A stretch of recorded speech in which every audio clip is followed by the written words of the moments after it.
Welcome to the online service. Uh, I hope that you are all listening the messages and blessed by the messages also and worship. And God has God is given this wonderful time to bless you all and through worship and through word of God. And we praise you for this wonderful time. For God has given these wonderful opportunities for us to listen, even though lockdown is there, to listen the word of God. God has given in this time. So let's all pray. Heavenly Father, thank you for this wonderful time, O Lord God. We praise you. We thank you for whatever you have done in our life, O Lord God. Thank you for your leading in our life. Thanks for your direction, O Lord God. Thank you for teaching us wonderful ways. Your ways always righteous, O Lord God. Thank you, O Lord God, for this time. You bless us, O Lord God. You guide our lives, O Lord God. We love you, O Lord God. Praise you. We thank you, Lord. We pray in Jesus' name. Amen.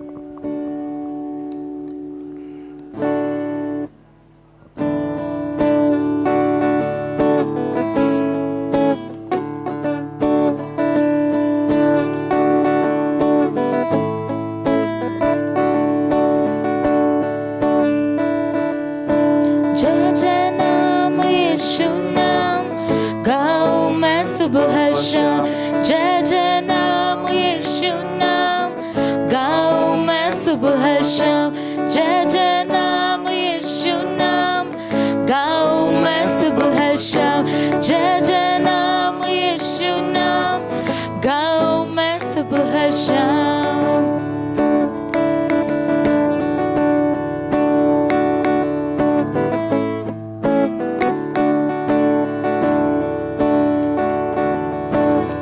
बलहीन का सहारा पापियों का दोस्त है तू यीशु तू है कितना प्यारा शब्द ना कैसे बताऊं बलहीन का सहारा पापियों का दोस्त है तू यीशु तू है कितना प्यारा शब्द ना कैसे बताऊं जय जय नाम यीशु नाम गाऊं मैं सुबह शाम जय जय नाम यीशु नाम गाऊं मैं सुबह शाम जय जय नाम यीशु नाम गाऊं मैं सुबह शाम जय जय नाम यीशु नाम गाऊं मैं सुबह शाम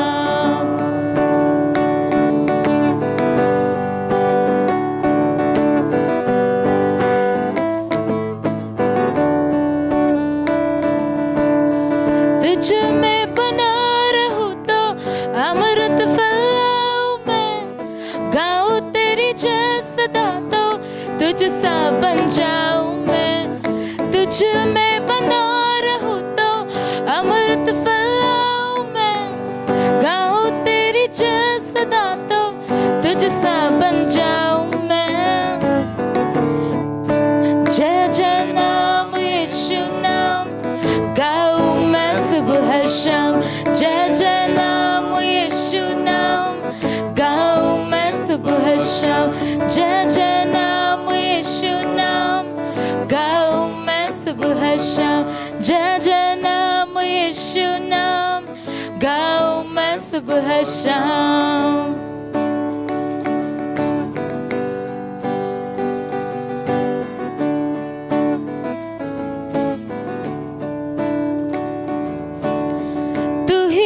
जो मुझको बुलाता देता है जीवन जल तेरी शक्ति पाओ सदा योजना है सफल तू ही है जो मुझको बुलाता देता है जीवन जल तेरी शक्ति पाओ सदा योजना है सफल जय जय नाम यीशु नाम गाऊं मैं सुबह शाम जय जय नाम यीशु नाम गाऊं मैं सुबह शाम जय जय नाम यीशु नाम गाऊं मैं सुबह शाम जय जय नाम यीशु नाम गाऊं मैं सुबह शाम।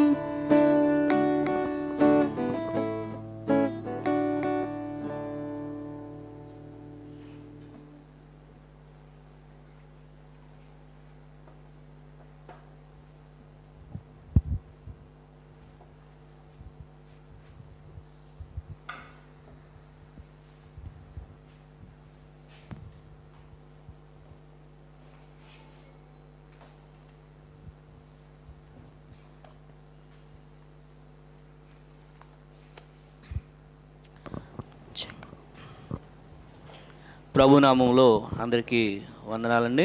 यीशु मसीह के नाम से आप सबको शुभोदय। ఈ సమయంలో యెషయా గ్రంథము 40వ అధ్యాయము 31వ వచనాన్ని చదువుకుందాం. यशायाह के 40वां अध्याय और 31 वचन हम पढ़ेंगे।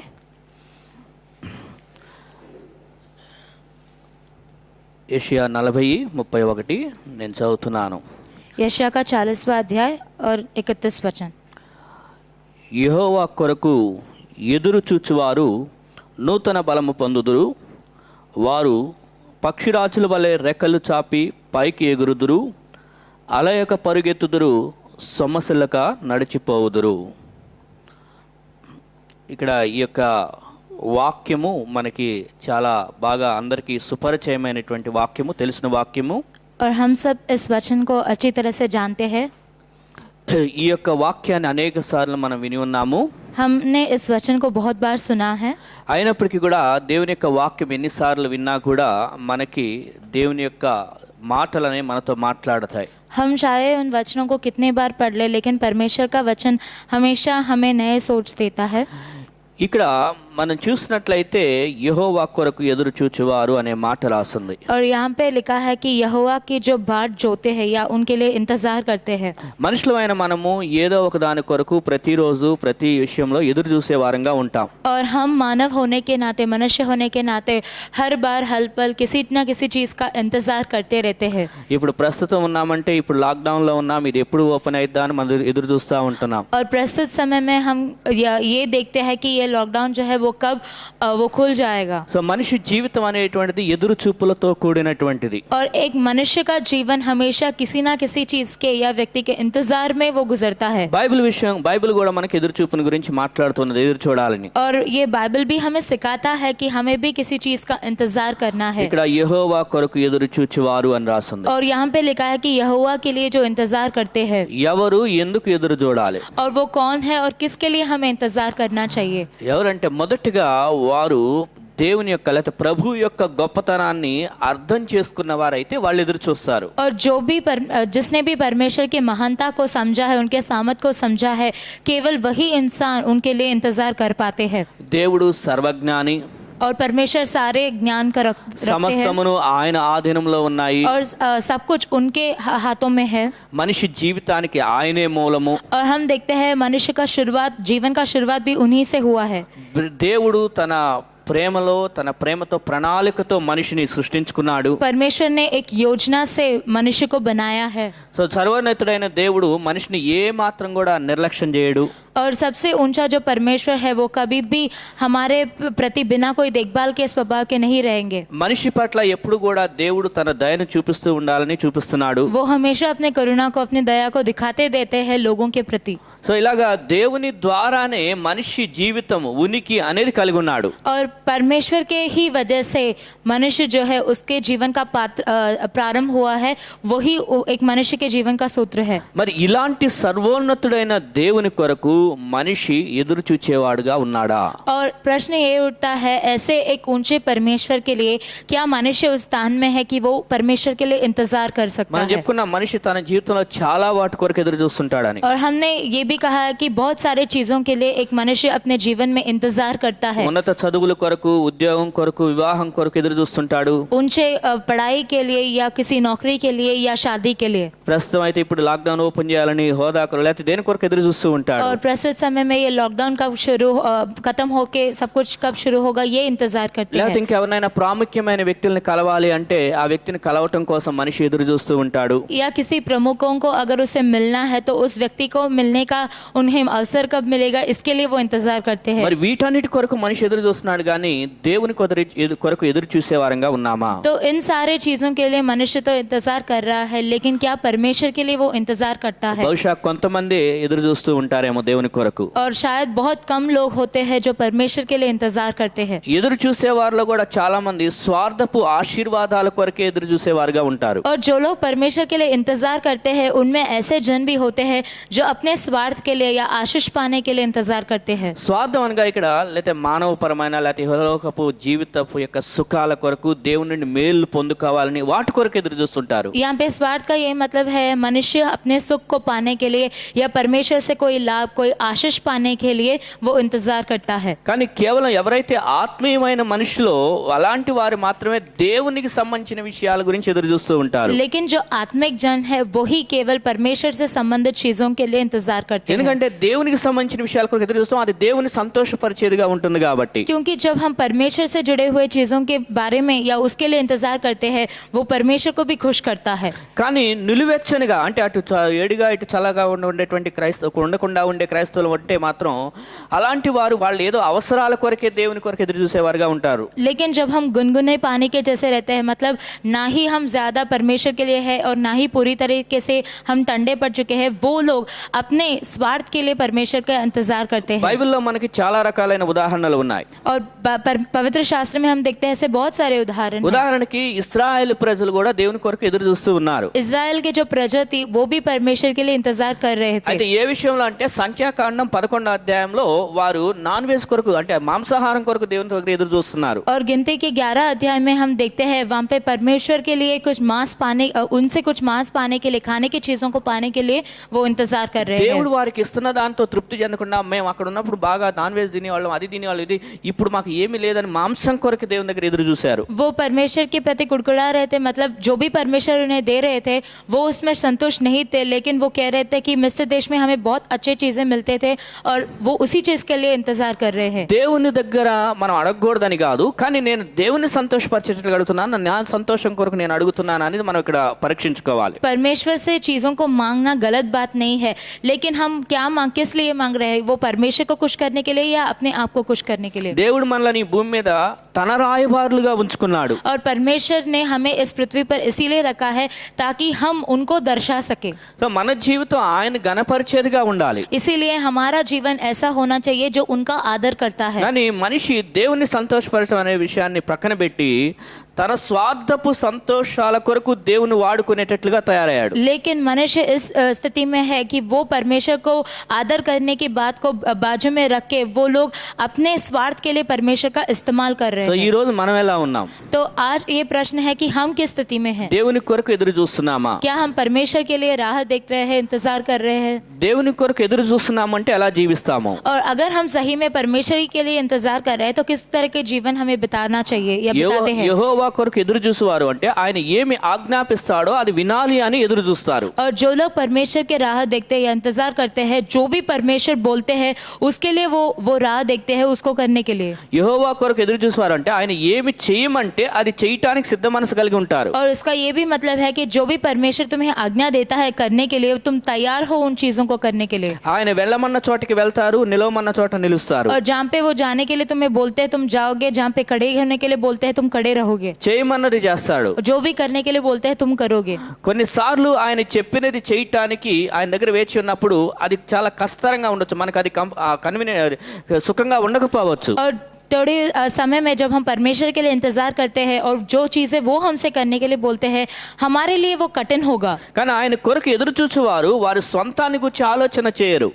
लेकिन जो भी परमेश्वर के लिए इंतजार करते हैं वो अपने खुद के बारे में नहीं सोचते हैं। వారి లక్ష్యము వారి గురి అంతా కూడా దేవుని వాక్య ప్రకారము నేను చెయ్యాలి అనేది దేవుని సంతోషపరచు కొరకే ఉంటారు. और उनका मकसद सिर्फ यही होता है कि परमेश्वर को मुझे खुश करना है, जो भी वो मुझसे कहते हैं मैं वही करूंगा। ఎందుకంటే దేవుడు నా యజమాని, నేను ఆయన యొక్క దాసుని అనే విషయంలో అర్థం చేసుకుంటారు కాబట్టి. और क्योंकि वो इस रिश्ते को समझते हैं कि परमेश्वर उनके मालिक है और वो उनके दास है। ఉదాహరణ బైబిల్లో ఆదికాండం 24వ అధ్యాయం అబ్రహాము ఎలియాజరు ఎలియాజర్ కనపడతారు. उत्पत्ति के 24वें अध्याय में हम देखते हैं इब्राहिम और एलिएजर उसका दास। అబ్రహాము యజమానుడు ఎలియాజర్కి ఏది చెప్తే అది ఎలియాజర్ చేయటానికి సిద్ధ మనసు కలిగి ఉన్నాడు. और जब अब्राहम जो उनका मालिक है, जो भी वो एलिएजर से कहता है वो करने के लिए तैयार है। ఎల్లమన్న చోటికి వెళ్ళడానికి చేయమన్న చేయటానికే ఎలియాజర్ జీవించాడు. తన యజమాని సంతోషం కొరకే జీవించాడు. और वो अपने मालिक को खुश करने के लिए और जहाँ पे भी वो जाने के लिए बोलता है, करने के लिए बोलता है, वो सब वो करता था। కాబట్టి దేవుని యొక్క ఎదురు చూడటం అంటే ఆయన గొప్పవాడు, నేను చిన్నవాడిని, ఆయన చెప్పినట్టు నేను చేయటానికి ఎదురు చూడాలి. और ये परमेश्वर के लिए इंतजार करने का ये मतलब है कि वो महान है और मैं उनका दास हूँ, इसीलिए उन्हें खुश करने के लिए वो जो भी बोलेंगे मैं वो करूँगा। సో ఆయన దగ్గర ఎదురు చూడటం అంటే ఇప్పుడు రెండో యాంగిల్ కూడా ఆలోచన చేద్దాం. और दूसरा भी एक नजरिया है जिससे हम इसको देख सकते हैं। కొన్నిసార్లు యెహోవా కొరకు ఎదురు చూస్తా అనేది మౌనంతో కూడినది. और कई बार परमेश्वर के लिए इंतजार करने के बारे में जब हम सोचते हैं तो खामोश रहना भी होता है। ఎక్కువగా తెర మీద కనపడకుండా తెర వెనుక ఉండేటువంటి క్రియ అది. मतलब हम लोगों के सामने एक महान स्थान में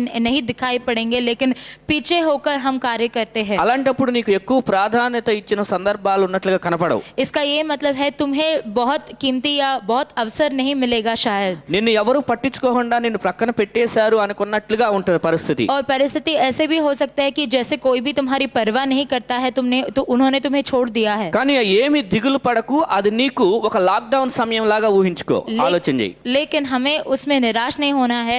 जैसे ये लॉकडाउन का समय चल रहा है, वैसे हमें निजी रूप में उसको समझना चाहिए हमारे जीवन के लिए। అంటే అది ఎందుకంటే నిన్ను గొప్ప భవిష్యత్తు కొరకు సిద్ధపాటు చేస్తున్నది. और क्योंकि शायद तुम आगे नहीं हो शायद, लेकिन वो तुम्हें भविष्य के लिए तैयार करने के लिए वो समय है। అది నీకు ఆశీర్వాదం కాబోతున్నది. और वो तुम्हारे लिए एक आशीष बनने वाला అందుకని है। ఇక్కడ మనం యెషయా గ్రంథం 40:31 చదువుకున్నాం. और यही बात हमने इस अध्याय में, इस वचन में पढ़ा है। యెహోవా కొరకు ఎదురు చూసేవారు పక్షిరాజుల వలె పైకి ఎగురుదురు అని రాస్తుంది. और वो कहते हैं कि जो उकाबे है उनके समान, मतलब वो चील जो है उसके समान वो उड़ेंगे जो परमेश्वर के लिए इंतजार करते हैं। పక్షిరాజుతో దేవుడు మనల్ని పోల్చాడు, దేవుని కొరకు ఎదురు చూసేవాడిని. और जो भी परमेश्वर के लिए इंतजार करता है उन्हें उस चील के समान परमेश्वर ने उसकी तुलना की है। పక్షిరాజు ఏం చేస్తుందంటే మొదట 40 సంవత్సరాలు తన శక్తితో బలంతో గొప్పగా జీవిస్తది. और वो ये चील क्या करता है कि पहले अपने ताकत से वो 40 वर्ष तक अच्छी तरीके से जीता है। కానీ తర్వాత అది ఏమవుతుందంటే తన యొక్క ముక్కు, తన యొక్క ఈకలు, తన యొక్క గోరుల్లో ఉన్నటువంటి శక్తిని కోల్పోతూ ఉంటది. लेकिन उसके बाद क्या होता है, जो उसकी चोंच में और जो उसके पंख है उसमें और उसके नाखून में जो ताकत है वो उसको खोने लगता है। అలాంటి టైంలో అది తనకు తానుగా సొంత నిర్బంధం అంటే సెల్ఫ్ క్వారంటైన్ లోకి వెళ్ళిపోయి మౌంటైన్స్ లో కొంతకాలం ఉంటది. और सेल्फ क्वारंटाइन करने के जैसे वो एक पर्वत पर जाता है और अपने आप को वहीं पे रखता है। ఆ సెల్ఫ్ క్వారంటైన్ టైంలో ఉన్న టైంలో అంటే సొంతగా ఉన్న టైంలో మరలా ఏమవుతుందంటే నూతన శక్తి అనేది తన శరీరంలో తయారవుతూ ఉంటది. मतलब वो खामोश रहता है, बिना कुछ कहे उस पर्वत पे ही रहता है। इसका ये मतलब है वो अपने ताकत को फिर से पाने लगता है। ఎప్పుడైతే ఆ టైం అయిపోతుందో తర్వాత మరలా అది నూతన యవన శక్తిని బలం పుంజుకొని బయటకు వస్తది. और फिर जब वो समय खत्म हो जाता है, उसने ताकत पा ली है, फिर से एक नए पक्षी के जैसे, एक नए युवक के जैसे वो उड़ने लगता అది है। ఇప్పుడు ఎక్కడ ఎగురుతుందంటే ఇంతకు ముందు ఎగిరిన దానికన్నా ఇంకా ఉన్నతంగా ఎగురుతూ ఉంటది और పైకి. अब उसकी सामर्थ ऐसे बन जाता है, पहले तो वो इसी स्थान पे उड़ता था पर अब उससे ऊंचा स्थान में वो उड़ने लगता है। ఇంతకు ముందు 2.5 కిలోమీటర్ల దాకా చూడగలిగింది, ఇప్పుడు 5 కిలోమీటర్స్ వరకు కూడా చూడగలిగినటువంటి దృష్టిని కూడా అది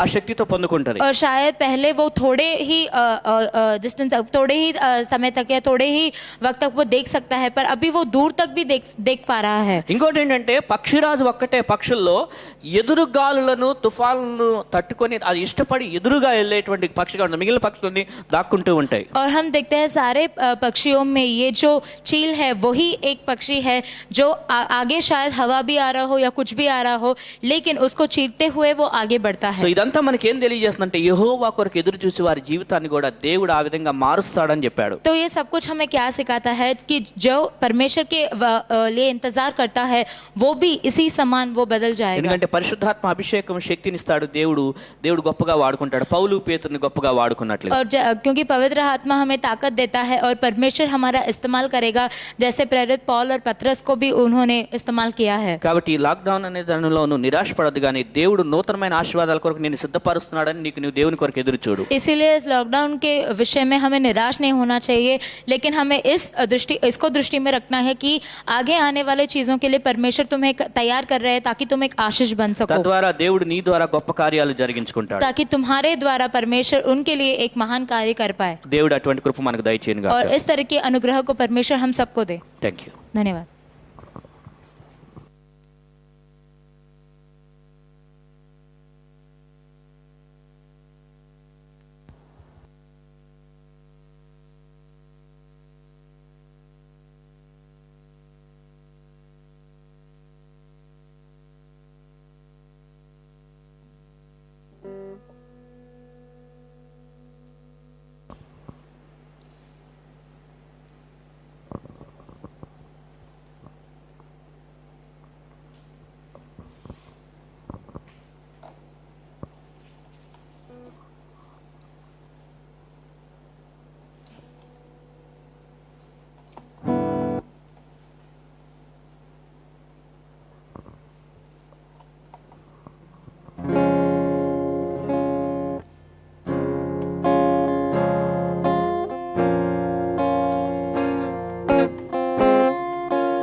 నీతోనే ఉండుటయే నా జీవిత వాంఛయా, నీ చిత్తం నెరవేర్చుటయే నా హృదయ తపనయ్యా. నీతోనే ఉండుటయే నా జీవిత వాంఛయా, నీ చిత్తం నెరవేర్చుటయే నా హృదయ తపనయ్యా. యేసయ్యా నిన్నే కదా నా ముందు నిలిపేను, యేసయ్యా నిన్నే కదా నా ముందు నిలిపేను, నీతోనే ఉండుటయే.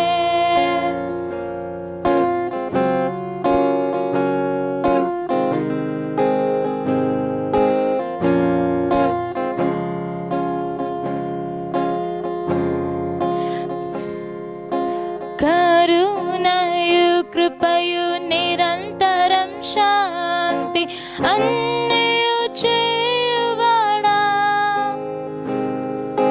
కరుణయు కృపయు నిరంతరం శాంతి అన్నయు చేయువాడా.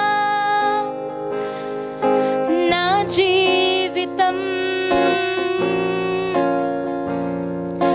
నశింపక, నా జీవితం నశింపక కాపాడువాడా, నా కాపరి కాపాడువాడా, నా కాపరి యేసయ్యా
చెంత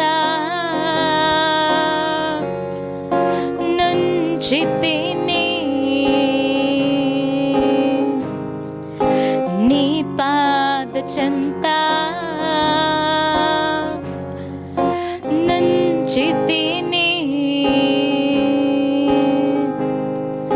యేసయ్యా నిన్నే కదా నా ముందు నిలిపేను యేసయ్యా నిన్నే కదా నా ముందు నిలిపేను నీతోనే ఉండుటయే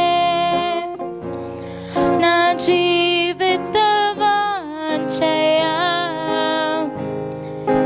నీ చిత్తం నెరవేర్చుటయే నా హృదయ తపనయ్యా.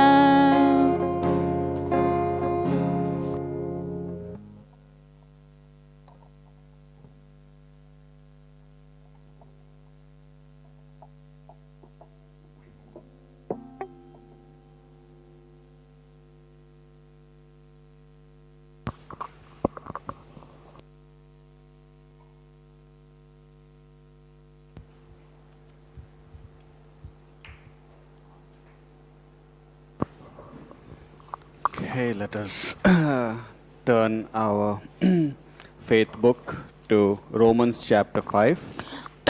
మన యొక్క విశ్వాస గ్రంథాన్ని రోమిలికి రాసిన పత్రిక 5వ అధ్యాయం వైపు చూద్దాం. And that was a good strengthening word for us by Pastor Suresh. మనం ఈరోజు ఇందాక బలపరచబడే వాక్యాన్ని విన్నాం ఇంతకు ముందు. As we have to wait for the plan of God to be fulfilled. మన దేవుని యొక్క ప్రణాళిక నెరవేర్చబడటానికి ఎదురు చూసేటువంటి వారమై ఉండాలి. As many times we want our plan and we want only blessings from God, but we should wait for the right plan to be fulfilled from God.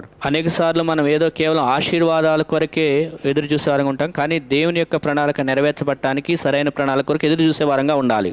And in our waiting till the plan of God is fulfilled, we must learn how to be strong like the eagle. మన ఆ యొక్క ఎదురు చూసే సమయంలో ఈ పక్షిరాజు వలె మనము కూడా కనిపెట్టుకుని సహనంగా ఉండటం నేర్చుకోవాలి. So we should have productive waiting, not just unfruitful waiting. మనము ఫలింపలేనటువంటి విధానంలో కాదు, కానీ ఫలభరితమైనటువంటి విధానంలో వేచి చూస్తూ ఉండాలి. Many times we wait in a wrong manner and we are not renewing ourselves whilst waiting. అనేక సార్లు మనం ఎదురు చూస్తామంటే మరలా నూతన పరచబడకుండా అలాగే తప్పుడు విధానంలోనే ఉండిపోతూ ఉంటున్నాం. And so develop the strength of God in you when you're waiting. దేవుని దగ్గర ఎదురు చూస్తూ ఉన్నప్పుడు దేవుని యొక్క శక్తిని నువ్వు అభివృద్ధి పరచుకునే వ్యక్తిగా నువ్వు ఉండాలి. So today we'll learn from Romans chapter 5 verse 21. రోమా 5వ అధ్యాయము 21వ వచనము. That as sin hath reigned unto death, even so might grace reign through righteousness unto eternal life by Jesus Christ our Lord. So here it says that sin can reign, will rule. Reign means rule. Sin will rule till death. పాపము అనేది మరణం వరకు కూడా ఏలును అనే విషయం తెలియజేస్తూ ఉన్నది. Because once we go to heaven, sin is not there. ఎందుకంటే ఇక పరలోకానికి వెళ్ళిన తర్వాత అక్కడ ఇక పాపము అనేటువంటిది లేదు. But right now on earth, we still have our old sin nature with us, whom we must reign over. అయితే ఈ భూమి మీద ఉండగా మనలో పాపం అనేటువంటిది ఉన్నది. ఈ పాపమును మనం ఏలేటువంటి వారముగా ఉండాలి. So here Paul is saying either sin will reign over you or grace will reign over you. పాపమన్నా నిన్ను ఏలుతూ ఉంటుంది, లేకపోతే కృపన్నా నిన్ను ఏలుతూ ఉంటుంది అనే విషయాన్ని ఇక్కడ తెలియజేస్తూ ఉన్నారు. And so he tells us the secret of the victorious life, how to be a believer king. విశ్వాస అయినటువంటి వాడు ఏ విధంగా రాజులాగా జీవించాలో రహస్యం అనేటువంటిది ఇక్కడ చెప్పబడింది. So the equation that Paul gives here is that grace plus righteousness is equal to a operational king. ఇక్కడ కృప అలాగే నీతి ఈ రెండు కలిపితే మన యొక్క జీవితంలో రాజులాగా జీవించే పరిస్థితి వస్తుంది అనే విషయం It తెలియజేస్తున్నారు. says grace reigns through righteousness. కృప అనేటువంటిది నీతి ద్వారా పాలన చేయును అనే విషయాన్ని తెలియజేస్తున్నారు. And then you will have the kingly life of God ruling over your life. అంటే దేవుని సంబంధమైన రాజరికమైనటువంటి దేవుని జీవము నీలో పాలన చేసేదిగా అప్పుడు ఉంటున్నది. So today the message is about training to reign. ఈరోజు వాక్యం ఏంటి అంటే పాలన చేయుట కొరకు పొందే తర్ఫీదు. God is a king who rules over everything in this universe. దేవుడు ఈ సృష్టి మొత్తాన్ని కూడా పాలన చేస్తున్నటువంటి వ్యక్తి దేవుడిగా ఉన్నాడు. There is nothing that God cannot rule upon. దేవుడు ఇక దేని మీద పాలన చేయలేదు అని చెప్పడానికి వీలేదు. అన్నిటి మీద ఆయనకు పాలన చేసే అధికారం ఉంది. Even when Lucifer rebelled against God, God had everything in control. Lucifer దేవుని మీద తిరుగుబాటు చేసినప్పటికీ కూడా అప్పుడు కూడా దేవుని స్వాధీనంలోనే సమస్తమును ఉన్నాయి. Lucifer took 1/3 of the angels to fight against God, but still God won the battle in heaven. 1/3 వంతు దూతలను లూసిఫర్ తీసుకున్నప్పటికీ కూడా మిగిలిన వారితో దేవుడే విజయం సాధించాడు. God was not troubled, his kingdom did not fall. దేవుడు కలవరపడలేదు, తన రాజ్యం కూలిపోలేదు. Because God was in complete control of his kingly power. ఎందుకంటే దేవుడు తన యొక్క రాజరికమైన శక్తితో సమస్తమును తన ఆధీనంలో ఉంచుకున్నాడు. So our God is not troubled by anything that happens around him. కాబట్టి దేవుడు తన చుట్టూ జరిగే ఏ పరిస్థితిని బట్టి కూడా ఆయన కలవరపడే దేవుడు కాదు. He knows how to reign over that situation through his kingship. ఎందుకనంటే ఆయన తనకున్నటువంటి రాజరికాన్ని బట్టి ఏ పరిస్థితినైనా ఏ విధంగా పాలన చేయాలనేది ఆయన తెలిసిన వాడై ఉన్నాడు. So how does that help us? అది ఏ విధంగా మనకు సహాయపడును? In Revelations 1:6 we know that God says, I have made you a believer king and a believer priest. ప్రకటన 1:6 ప్రకారం దేవుడు మనలను రాజులైనటువంటి విశ్వాసులుగా చేసి ఉన్నాడు. So you must be built up in your identity that God has given you as a believer king. ఈ యొక్క విశ్వాసి అయిన రాజరికంలోనికి దేవుడు మనం చేసిన ఈ గుర్తింపులో మనం జీవించేటువంటి వారంగా ఉండాలి. You are not just an ordinary Christian, you are a royal Christian. నీవు ఒక సాధారణమైన క్రైస్తవుడు కాదు కానీ నీవు ఒక రాజరికమైనటువంటి క్రైస్తవుడు అయి ఉన్నావు. Not in the earthly and identity of that the natural man gives you, but that Christ gives you. ఇది లోకమిచ్చేటువంటి భూ సంబంధమైనటువంటి గుర్తింపు కాదు, అది క్రీస్తు వారు మనకి ఇచ్చినటువంటి గుర్తింపు అయి ఉన్నది. In a spiritual sense, you are a believer king. నీవు ఆత్మీయమైనటువంటి అర్థంలో నీవు విశ్వాసి, రాజరికమైన విశ్వాసం కలిగి ఉన్నావు. So రాజరికమైనటువంటి as a king, you have the authority to reign over your situations. ఒక రాజుగా ఉన్న నీవు పరిస్థితుల మీద పాలన చేసే అధికారం కూడా నువ్వు కలిగి ఉన్నావు. But you must identify yourself with that quality that God has given you. అయితే దేవుడు నీకు ఇచ్చినటువంటి ఆ నాణ్యత, ఆ యొక్క నాణ్యత ఏదైతే ఉన్నదో ఆ విషయంతో నీవు గుర్తింపబడే వ్యక్తిగా ఉండాలి. If a king has a son and that prince does not know his identity, then he will not function in that authority of a prince. ఒక రాజుకి కుమారుడు ఉన్నాడు అంటే ఆ కుమారుడికి ఆ రాజుల యొక్క గొప్పతనం తెలియకపోతే ఆ అధికారంలో రాకుమారుడు జీవించలేడు. That prince may be thinking, oh, my king does not love me, nobody loves me in this palace. ఈ యొక్క అంతఃపురంలో నన్ను ఎవరు ప్రేమించడు, రాజు కూడా నన్ను ప్రేమించడు అని ఆలోచన చేస్తూ ఉంటాడు రాకుమారుడు. I think I have to go get a job and work hard, save money to buy a rented place. నేను వెళ్ళి బాగా కష్టపడాలి, పని చేయాలి, ఏదో అద్దెకు ఒక స్థలం తీసుకోవాలి అన్నట్లుగా ఆలోచనలో ఉంటాడు. And then I can make it in life. ఆ తర్వాతే నా జీవనోపాధిలో జీవితంలో ఒక స్థాయికి ఎదగలను అన్నట్లుగా ఉంటాడు. But he does not realize that all the inheritance of his kingly father is his. అయితే తను అర్థం చేసుకునే విషయం ఏంటంటే తన యొక్క తండ్రి రాజు అయి ఉన్నాడు, ఆ రాజరికంతో కూడిన ఆ భోగం, ఆ యొక్క వైభోగం, ఆ ఆస్తంతా కూడా ఆయనది అనే విషయం ఆయన అర్థం చేసుకోలేకపోతున్నాడు. So this is the grace of God, that we do not have to earn our kingship. It has already been given to us by Christ freely. అలాగే మనము కూడా ఇది కృపరాజ్యంలో ఉన్న మనము క్రీస్తు చేత ఇది మనం ఉచితంగానే పొందుకున్నాం కానీ ఇదేదో మనం కృషి చేత సంపాదించుకున్నటువంటిది కాదు. You are already a believer king. ఎందుకంటే నువ్వు రాజులైనటువంటి విశ్వాసి అయి ఉన్నావు. You don't have to work it out. You don't have to prove yourself that you are a believer king to others. నీవు రాజరికమైన విశ్వాసి అని ఇతరులకి నువ్వు నిరూపించడానికి ఏదో పని చేయనక్కర్లేదు. So if the prince lives like a common man, then he is not living a life of spiritual dignity. అయితే ఈ యొక్క రాకుమారుడు సాధారణమైనటువంటి వ్యక్తిలాగా జీవిస్తూ ఉంటే తన యొక్క రాజరికపు హోదాలో జీవించిన వ్యక్తిగానే ఉండిపోతాడు. Same way, as a believer king, you cannot live like the natural man. You have to live above your circumstances with the authority of your royalty. అలాగే రాజరికమైనటువంటి విశ్వాసగా ఉన్న నీవు సాధారణమైనటువంటి విషయాలతో కాకుండా ఉన్నతమైనటువంటి స్థానంలో ఉన్నతమైన విధానంలో నువ్వు జీవించే వ్యక్తిగా ఉండాలి. That means you have to live above your circumstances and reign over your circumstances as అంటే a దాని king. అర్థము నీ పరిస్థితుల మీద నువ్వు పాలన చేసే వ్యక్తిగా, పరిస్థితుల పైన నువ్వు జీవించే వ్యక్తిగా ఉండాలి. Here in Romans 5:21 it says, sin will reign over us if we do not do so.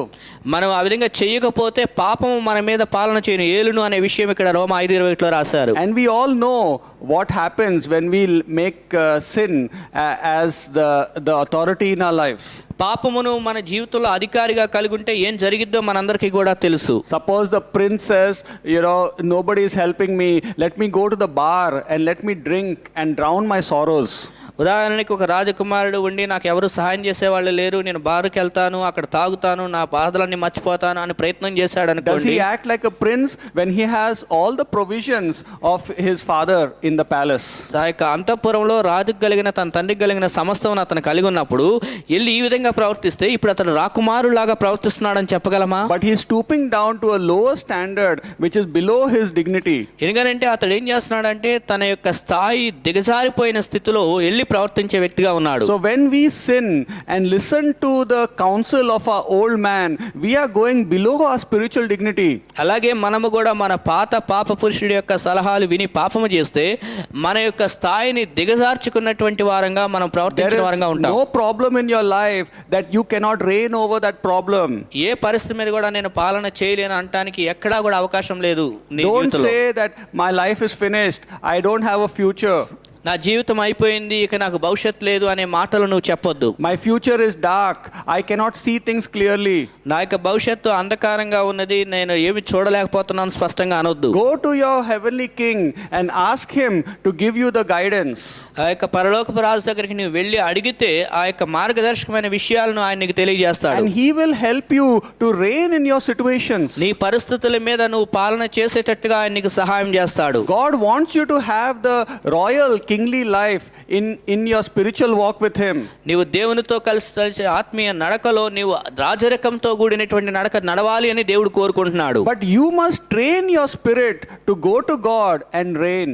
అయితే నీవు నీ ఆత్మను దేవుని దగ్గరికి తీసుకువెళ్ళి పాలన చేసే విధానం నేర్చుకుని తర్ఫీదు పొందే వ్యక్తిగా ఉండాలి. And so here in Romans 5:21 it says, grace will reign through righteousness. రోమా 5:21 ప్రకారము కృప అనేటువంటిది నీతి ద్వారా పాలన చేయును అనే విషయం మనకు తెలియజేస్తూ And ఉన్నది. that is the equation for a victorious and life of an eagle, as we heard. మనం ఇందాక విన్నట్లుగా ఆ యొక్క పక్షిరాజు విజయవంతంగా ఉంది అంటే దానికి కారణం ఇది అన్నమాట.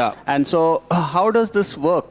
ఇది ఏ విధంగా పని చేయను? So this works in this way. ఇది ఈ విధంగా కార్యం జరిగించును. First of all, I must be in the kingdom of grace by accepting Jesus in my heart. మొదటిగా యేసును నా హృదయంలోకి అంగీకరించుకొని నేను ఈ కృపా రాజ్యంలోనికి ప్రవేశం కలిగిన వాడినై ఉండాలి. Only when I accept Jesus in my heart as my savior to forgive my sins, then I am translated into the kingdom of grace.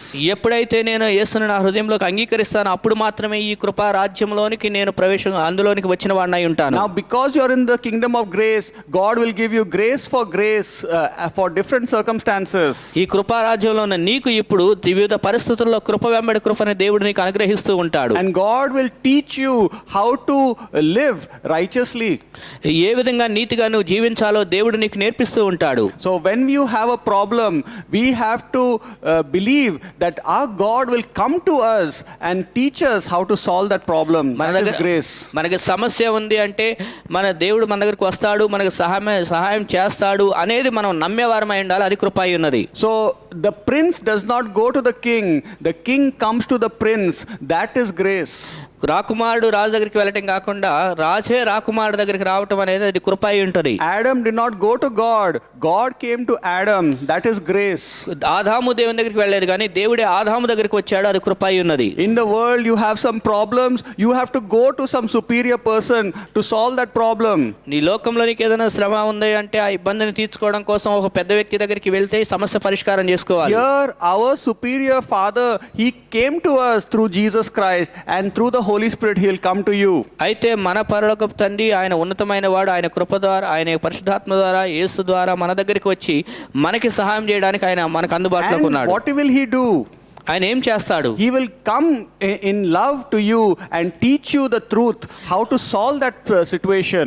ఆయన నీకు సత్యంలో ప్రేమతో నీ దగ్గరికి వచ్చి ఆ పరిస్థితిని ఏ విధంగా నువ్వు పరిష్కరించుకోవాలనే విషయాన్ని సత్యమందు నీకు నేర్పిస్తాడు, సహాయం చేస్తాడు. God will only teach you a wonderful method, but you must exercise faith in it.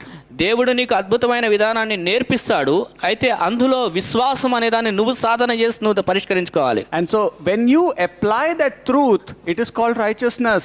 ఎప్పుడైతే ఆ యొక్క సత్యాన్ని నువ్వు అన్వయించుకుంటావో అప్పుడే అది నీతి అని పిలువబడుతుంది. And if you do not apply that truth, then sin will reign in your life and it will not be solved. ఆ యొక్క సత్యములకు దాన్ని నువ్వు అన్వయించుకోకపోతే పాపము అనేటువంటిది నీ మీద పాలన చేసేదిగా ఉంటుంది. And so God is always available for us, and he has given us a tutor to teach us how to reign. దేవుడు మనకి ఎల్లప్పుడు అందుబాటులో ఉంటాడు, ఏ విధంగా పాలన చేయాలో దానికి కావాల్సిన సహకారిని కూడా దేవుడు మనకు అనుగ్రహించాడు. And the prince also, when he stays with his father who is a king, the king will appoint a tutor to train his son. అలాగే రాజు ఏం చేస్తాడంటే తన యొక్క కుమారుడికి తరఫీదునివ్వడానికి తరఫీదునిచ్చేటువంటి వారిని రాజు నియమిస్తూ ఉంటాడు. Same way, our heavenly father has appointed a tutor for us who is the Holy Spirit. అలాగే మన పరలోకపు తండ్రి కూడా మనకు సహాయకుడిని అందించాడు, ఆయన పరిశుద్ధుడు, పరిశుద్ధాత్మ అయి ఉన్నాడు. And the Holy Spirit will come, he is already in you, and he will reveal to you how to handle the situation with spiritual dignity. ఆయన నీ దగ్గరికి వచ్చే ఇప్పుడే ఆయన నీ హృదయంలో ఉన్నాడు, అయితే నీకు ఆ పరిస్థితుల్లో ఏ విధంగా జీవించాలనేది పరిశుద్ధాత్ముడు నీకు నేర్పిస్తాడు. He will teach you how to exercise the authority over your old sin nature. నీ పాత పాపపు పాలన మీద నువ్వెలా అధికారం కలిగి ఉండాలో ఆ విషయాన్ని నీకు నేర్పిస్తాడు. And so you must apply that truth, and it becomes righteousness, and you start becoming operational child of a king. నీవు ఆ యొక్క సత్యాన్ని అన్వయించుకోవాలి, అప్పుడు అది నీతికరం అవుతుంది, అప్పుడు నీవు నీతికరమైన విధానంలో జీవించే కుమారుడివై ఉంటావు. If people are hurting you and you are sad, the Holy Spirit will teach you not to hate them but to forgive them. ప్రజలు నిన్ను ద్వేషిస్తూ ఉంటే, నువ్వు విచారంగా ఉంటే, పరిశుద్ధాత్మను నువ్వు వాళ్ళని తిరిగి ద్వేషించాలని నేర్పించడు కానీ ఆ విషయంలో నువ్వు ఓర్చుకోవడం, ప్రేమించడం నేర్పిస్తాడు. He will teach you some principle of the cross. ఆ సిలువను You have to apply it and it becomes righteousness. ఆ సిలువను గురించిన సూత్రాలు నీకు నేర్పిస్తాడు, కానీ వాటిని నువ్వు అన్వయించుకోవాలి, దాన్ని నువ్వు జీవించాలి. But if you say, I hate them, I cannot stand them, I want to break away from them, then it becomes a sin for you.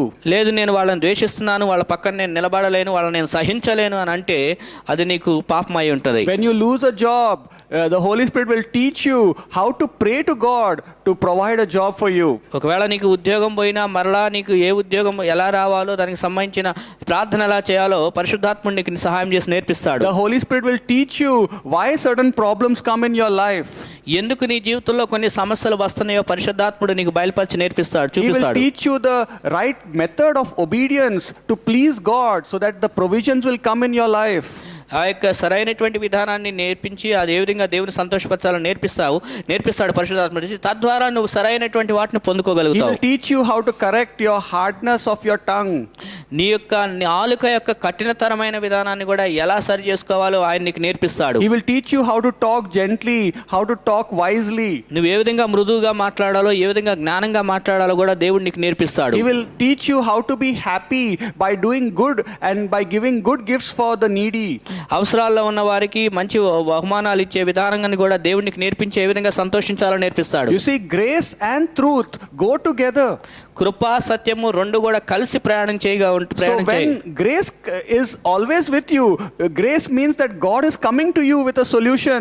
కృప అనేటువంటిది ఏంటంటే ఒక పరిష్కారమును తీసుకొని నీ దగ్గరికి వచ్చేదిగా ఉంటున్నది. And he is condescending to you and he's giving you a word of truth. ఆయన తనకు తానుగా తక్కువ స్థాయిలోకి నీకు వచ్చి ఒక సత్యవాక్యాన్ని నీకు నేర్పిస్తున్నాడు. And when you apply that word of truth in your situation by the grace of God, then it becomes righteousness and you rule over it. ఎప్పుడైతే ఆ సత్యవాక్యాన్ని నీవు కృప ద్వారా దాన్ని సద్వినియోగం చేసుకుని దాన్ని అన్వయించుకుంటావో అప్పుడు అది నీ జీవితంలో నీతియుక్తంగా ఉండి నీకు అది పాలన చేసే విధానంలో Then నేర్పిస్తుంది. you will have the situation under control. అప్పుడు పరిస్థితులు నీ స్వాధీనంలోనికి వస్తాయి. Otherwise, your lust will rule over you. లేకపోతే దురాశలు అనేవి నీ మీద పాలన చేస్తాయి. Your covetousness of worldly things will rule over you. లోకపరమైనటువంటి ఆశలు అనేవి నిన్ను పాలన చేస్తూ ఉంటాయి. Your pleasures of flesh will rule over you. అలాగే నీ శరీర కోరికలు అనేవి నీ మీద పాలన చేస్తూ Your ఉంటాయి. hatred and violence will rule over you. నీలో ఉన్న ద్వేషభావము నీలో ఉన్నటువంటి ఆ కఠినతనం అనేటువంటిది నీ మీద పాలన చేస్తూ ఉంటుంది. Unrighteous anger will rule over you. అవినీతికరమైన పాపము అనేది నీ మీద పాలన చేస్తూ ఉంటున్నది. And that means that sin will be reigning in your life, as Romans 5:21 says. అంటే రోమా 5:21 ప్రకారము పాపము నీ మీద పాలన చేస్తూ ఉందని And దాని అర్థం. then we become an operational child of Satan, even though we are in the kingdom of grace, but we are not utilizing it. ఆ విధంగా ఉండటం ద్వారా మనం ఈ కృపారాజ్యంలో ఉన్నప్పటికీ కూడా దాన్ని సరిగా ఉపయోగించుకోకపోతే ఈ యొక్క సాతానుడి యొక్క కుమారులంగా మనం ఎంచబడతాము. So you must train yourself how to function in the kingdom of grace. కాబట్టి ఈ కృపారాజ్యంలో ఏ విధంగా నువ్వు తర్ఫీదు పొందాలనేది నువ్వు నేర్చుకోవాలి. You must train yourself to put away all the things of the world and the flesh. కాబట్టి నీకు శరీర సంబంధమైనటువంటి ఏదైతే ఉన్నదో దాన్ని పూర్తిగా తొలగించుకోవడం అనేది నువ్వు నేర్చుకోవాలి. Don't think that you can handle your situation on your own by self-righteousness. నీ స్వనీతి చేత పరిస్థితుల్ని నీ అంతగా నువ్వు సాధించుకుంటాను అని అనుకోవద్దు. You will get a terrible headache. You will be confused. ఆ విధంగా చేయటం ద్వారా నువ్వు గందరగోళానికి గురై తలనొప్పికి గురవుతూ ఉంటావు. You will be in a panic mode and you will be in depression in the end. నువ్వు చాలా చికాకుకు గురైపోయి గందరగోళానికి గురై ఇబ్బంది పరిస్థితి ఇంకా నీకు అర్థం కాని అయోమయ స్థితిలో ఉంటావు. Things will be in a mess when you don't listen to the message of God. దేవుని యొక్క సందేశాన్ని నువ్వు స్వీకరించుకోకపోతే పరిస్థితులు అనేవి నీకు అన్ని కూడా అలకల్లాలంగా మారతాయి. And so we are people who are very privileged people, because we are under grace, where God is personally coming to us to teach us how to reign. కాబట్టి ఏ విధంగా పాలన చేయాలో దేవుడే మన దగ్గరకు వచ్చి వ్యక్తిగతంగా నేర్పిస్తున్నాడు. కాబట్టి ఇప్పుడు మనం గొప్ప భాగ్యాన్ని పొందిన ప్రజలంగా అర్థం చేసుకోవాలి. Your old sin nature will never give you a truthful solution. నీ యొక్క పాప స్వభావము అనేటువంటిది సత్యవంతమైనటువంటి పరిష్కారాన్ని నీకు ఇవ్వలేదు. People and the world will never give you a truthful solution. ఈ లోకము లేకపోతే ప్రజలు అనేవి నీకు సత్యవంతమైన పరిష్కారాన్ని దయచేయలేరు. They will give you a solution, but it will be a deceitful solution. వారు నీకు పరిష్కారం ఇచ్చినా అది మోసపూరితమైనటువంటి పరిష్కారంగా ఉంటున్నది. Sometimes we go to the mobile shop and we buy a duplicate charger. కొన్నిసార్లు మన మొబైల్ షాప్కి వెళ్ళి ఛార్జర్ కావాలంటే డూప్లికేట్ ఛార్జర్ వస్తూ ఉంటుంది. Just because we want to save some money. అది ఏదో డబ్బు పొదువు చేసుకుందాం అనుకుని తక్కువకి వెళ్తే అది అట్లా అవుతుంది. And the shopkeeper says this will work. ఇది కూడా మీకు పనిచేస్తుంది అంటాడు. Yes, it works, but only for 6 months. అది పనిచేసినా కూడా 6 నెలల వరకే పనిచేస్తుంది. And then it stops working, and even the mobile stops working. అప్పుడు అది పని చేయటం మానేస్తే మొబైల్ కూడా పని చేయటం మానేస్తుంది. And these are deceitful solutions. ఎందుకంటే ఇవి మోసపూరితమైన పరిష్కారాలు They కాబట్టి. are just temporal solutions that does not bring fruit and joy in our lives. ఇవి తాత్కాలికమైన పరిష్కారాలు, అవి మన జీవితంలో ఆనందమును తీసుకొచ్చేవిగా ఉండవు. When God comes to us in His grace, He always gives us a truthful solution.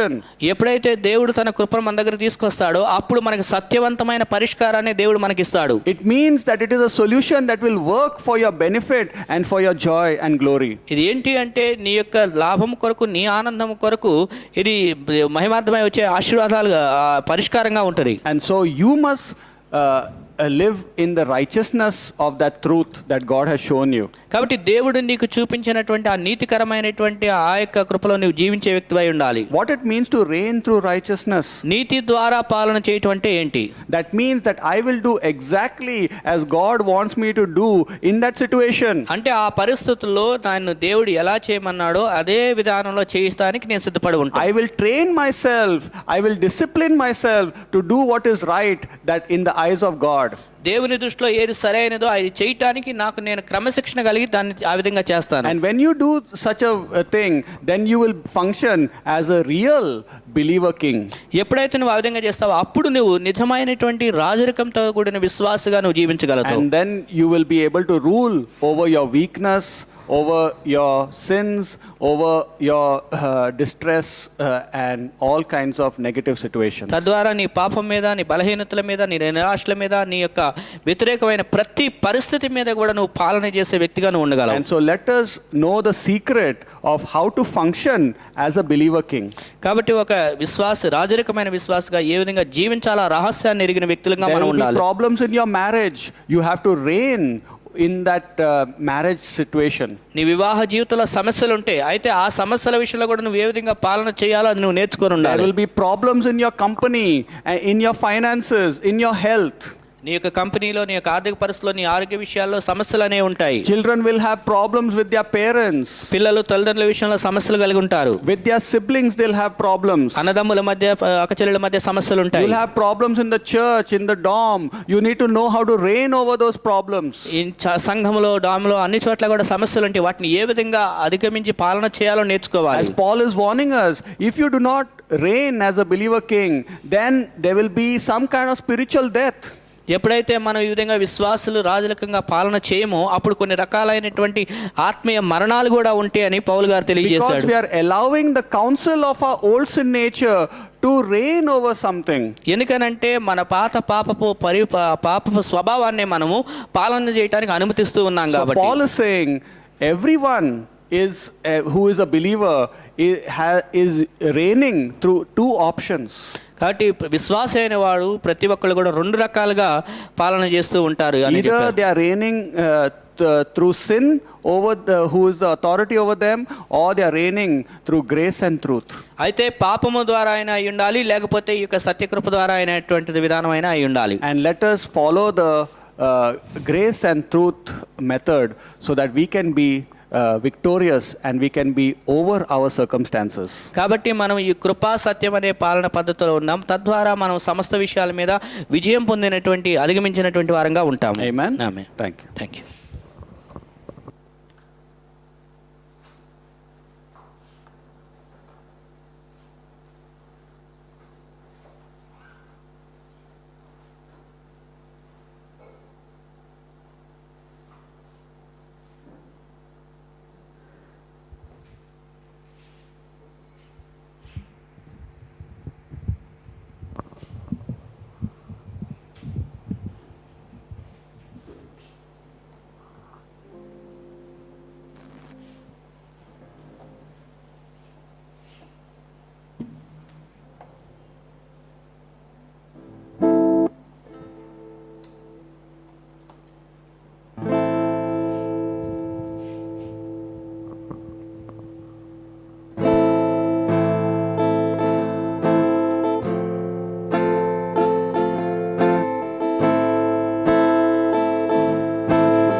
Jesus Christ crucified, bled and died to save our lives, giver of boundless love, faithful one, to you we run.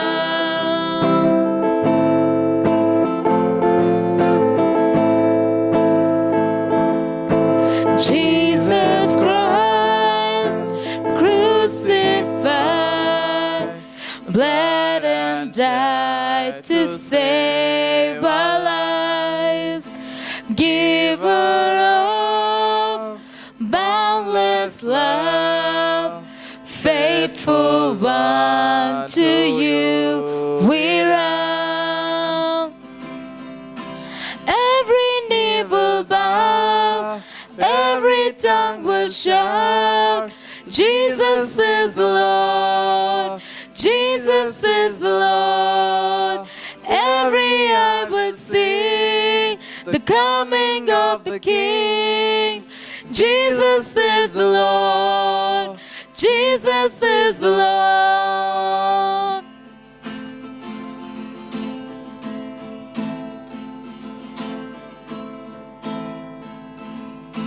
Son of Man, great I am.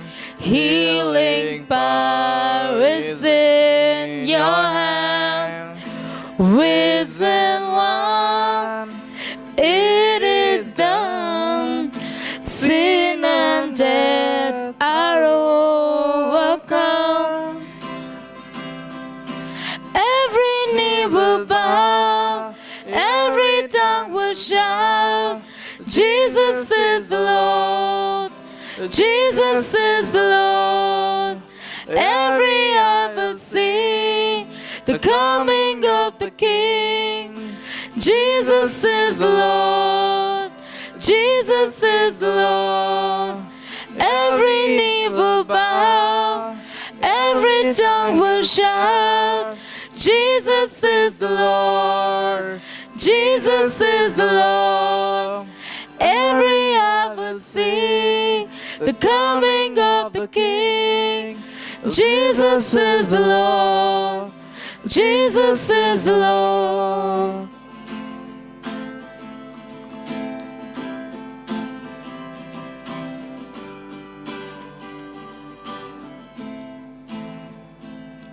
You're worthy of worship, you're worthy of praise, you're worthy of honor, you're worthy of praise, you're worthy of worship, you're worthy of praise, you're worthy of honor, you're worthy of thanks.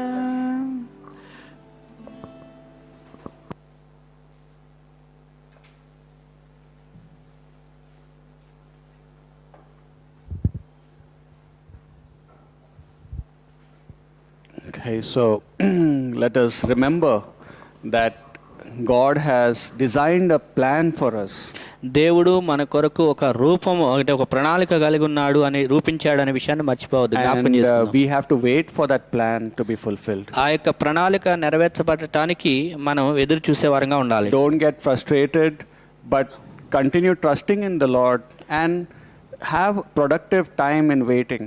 కాబట్టి ఈ విషయంలో మనము నిరాశ చెందే వారంగా కాకుండా ఫలవంతమైనటువంటి విధానంలో ఎదురు చూసే వారంగా ఉండాలి. Learn to be strong when you wait. ఎదురు చూస్తున్నప్పుడు కూడా బలమైనటువంటి వారంగా ఉండటానికి మనం నేర్చుకోవాలి. Just because the plan is not getting fulfilled as you expected, don't be frustrated. నీవు అనుకున్నట్లుగా ప్రణాళిక నెరవేర్చట్లేదని చెప్పేసి నువ్వు దిగులు పడొద్దు, నిరాశ చెందొద్దు. The day will come when you will have joy and celebration from God. ఒక రోజు వస్తుంది, ఆ దినము దేవుని నుండి నువ్వు ఉత్సాహం పొందేటువంటి ఆశీర్వాద దినంగా నీకు ఉంటుంది. And let us be people who are reigning over situations and frustrations and all kinds of distress. మన పరిస్థితులన్నిటి మీద మనం పాలన చేసేటువంటి ప్రజలంగా మనం ఉందాము. But do whatever God is telling you. Don't be a lazy believer. Don't be an indisciplined believer. కాబట్టి దేవుడు ఏది చెప్తున్నాడో అది చేసే వ్యక్తిగా ఉండి కానీ సోమరితనంగా క్రమశిక్షణ లేని విశ్వాసగానే ఉండొద్దు. Receive the truth of God and apply it in your life as righteousness. నీ యొక్క సత్యాన్ని నువ్వు దాన్ని స్వీకరించుకొని నీ జీవితంలో నీతిగా అన్వయించుకునే వ్యక్తిగా ఉండాలి. And then the anointing of the kingship will be in your life. ఆ తర్వాత ఆ రాజాభిషేకము అనేటువంటిది నీ జీవితంలో ఉంటున్నది. And you will see yourself becoming mature. తద్వారా నీవు పరిపక్వత చెందటం అనేది నువ్వు చూస్తుంటావు. Amen? Amen. Let's pray. Father, we thank you, Lord God, that you're a God who has given us a wonderful tutor who is the Holy Spirit. తండ్రి, నువ్వు మాకు అద్భుతమైనటువంటి సహాయకుడు పరిశుద్ధాత్మని ఇచ్చావు, అందుని బట్టి నీకు వందనాలు. Thank you that you condescend to us and you tell us through your Holy Spirit every solution that we need for our victory. మా యొక్క విజయం కొరకు మాకు విజయం నేర్పించడానికి నిన్ను నువ్వు తగ్గించుకొని మా దగ్గరకు వచ్చి నేర్పిస్తున్నందుకు వందనాలు. Lord, let believers not take decisions in their own hands. ప్రభువా, విశ్వాసులైన వారు వారి సొంత నిర్ణయాలు వాళ్ళ సొంత ఆలోచనల ప్రకారం చేయకుండా సహాయం చేయండి. Believers learn to wait upon you, Lord. విశ్వాసులైన వారు నీ దగ్గర ఎదురు చూడటం Let నేర్చుకునేటట్టు చేయండి. believers accept the no's from you, not only the go ahead. ప్రజలు నీ దగ్గర కనిపెట్టి తెలుసుకునేవారుగా ఉండటాన్ని చేయండి, కానీ వారంతట వారుగా ముందుకు వెళ్ళిపోకుండా సాయం చేయండి. Let believers learn to listen to you and obey you, Lord God. విశ్వాసులైనటువంటి వారు నీ మాట విని నీకు విధేయులై ఉండటానికి సాయం చేయండి. Help us, O Lord God. దేవా, నీకు నువ్వు సహాయం చేయమని We కోరుచున్నాం. commit the week, the rest of the week in your hands, Father. మిగిలిన వారం అంతటి మేము నీ చేతులకు అప్పచెప్పుకున్నాం తండ్రి. Lord, bless us and keep us. ప్రభా, నువ్వు మమ్మల్ని ఆశీర్వదించండి, కాపాడండి. Make your face to shine upon us and lift up our countenance. నీ యొక్క ముఖం మా మీద ప్రకాశింపజేసి మా ముఖములను నీవు లేవనెత్తమని కోరుచున్నాం. In Jesus' name. యేసు నామములో ప్రార్థిస్తున్నాం తండ్రి. Amen. Amen. Thank amen. you. God bless.